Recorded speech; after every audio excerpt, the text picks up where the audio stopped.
आप सभी भाई बहनों का धर्म दर्शन की ज्ञान संदेश कक्षा में एक बार फिर स्वागत है।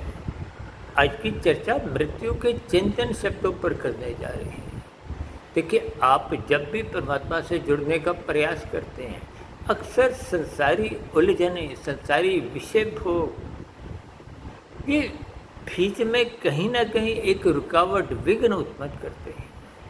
लेकिन जब इन स्थितियों से आप ऊपर उठ जाते हो, क्योंकि स्थूल शरीर की मृत्यु निश्चित है। अभी कुछ दिन पूर्व ही देखिए, विमान दुर्घटना की स्थितियां, कुछ आतंकवादियों की स्थितियां, और भी देखिए प्राकृतिक आपदाओं के अंतर्गत विभिन्न प्रकार की कुछ ऐसी ही स्थितियां आपको हमें मीडिया के संबंधित देखने को मिली। इन सभी स्थितियों की आपको अर्थ समझने हैं, संदेश समझने हैं, यानी कि मृत्यु का चिंतन ही आपको में एक निषेधात्मक स्थितियों से, कानून के उल्लंघन होने की स्थितियों से भी बचाता है और शास्त्र विरुद्ध पाप कर्म होने की स्थितियों से भी रोकता है।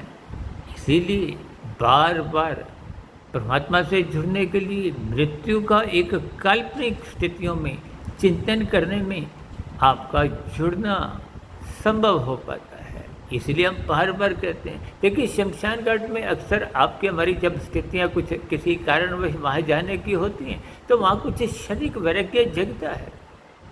उस क्षणिक वैराग्य पर भी आप यदि चिंतन करते हैं तो परमात्मा की एक सात्विक स्थितियों से जुड़ना आसान हो जाता है। लेकिन जैसे ही आप उन स्थितियों से, उस वातावरण से दूर हटते जाते हो, संसार में कूदते जाते हो, तो फिर संसारी राजसी और तामसी स्थितियां ही आपके हमारे जीवन का निर्धारण करती हैं, जिसके फलस्वरूप सत्वगुण कमजोर होने लगता है और परमात्मा की विमुखता बनने लगती है। इन सभी स्थितियों को सकारात्मक भाव से कार्य कारण को समझते हुए परमात्मा से जुड़े। नमस्कार।